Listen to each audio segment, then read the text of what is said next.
मुंबईवरून आलेले, सौदीवरून आलेले माल पाडण्यासाठी बॅगा करून क्या कैसा भी इसको गिराओ वरना विधानसभा में हम लोग को तो जीने देता नहीं।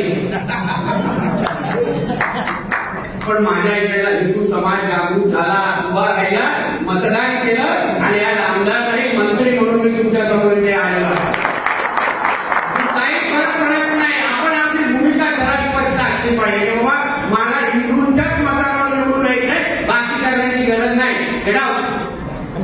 काय फरक पडत, मी अभिमानाने सांगतो मी आमदार हा हिंदू मतांवरच झालेलो आहे, आम्हाला जास्त अभिमान आहे।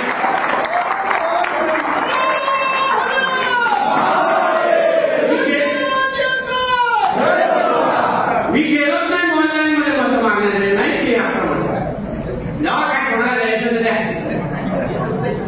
पण मी तुम्हाला सांगतो की फक्त दुसरं निवडून आलो नाही। 2019ला जेव्हा निवडून आलो, पहिल्यांदा निवडून आलो 26,000, 19ला निवडून आलो 29,000, मग ह्याच वर्षी जेव्हा लोकसभाची निवडणूक झाली, ज्यामध्ये वडील तिकडचे उमेदवार होते खासदार म्हणून, तेव्हा 29,000 वरून 42,000 वर गेलो आणि आता जेव्हा 24ला आमदार म्हणून निवडून आलो 58,000 निवडून आलो। काय फरक पडला मला, काय फरक पडला?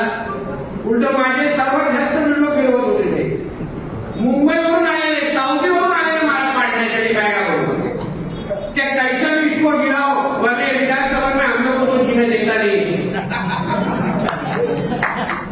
पण माझ्या इकडला हिंदू समाज जागृत झाला, उभा राहिला, मतदान केलं आणि आज आमदार आणि मंत्री म्हणून मी तुमच्या समोर इथे आलेलो काही फरक पडत नाही। आपण आपली भूमिका ठराविक असली पाहिजे की बाबा मला हिंदूंच्याच मतांवर निवडून यायचंय, बाकी करण्याची गरज नाही।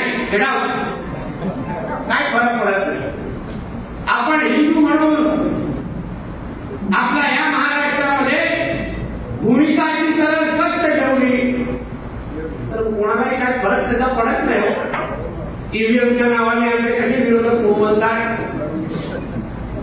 हजम होत नाही का हिंदू समाज एकत्र येऊन कसं मतदान करू शकतो। आमच्यात एक बाहेर येतात मतदान करायला, हिंदू समाज येऊ शकत नाही।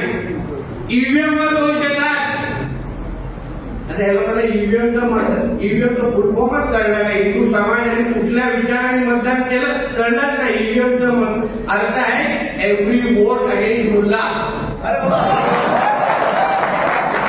म्हणून आम्ही ईव्हीएमवरून निवडून आलो नाही का बोलतो, ईव्हीएम म्हणूनच निवडून आलोय। बघा 3-3 आमदार बसले की नाही ईव्हीएमचे, हे देऊ टाका ब्रेकिंग वाजवा।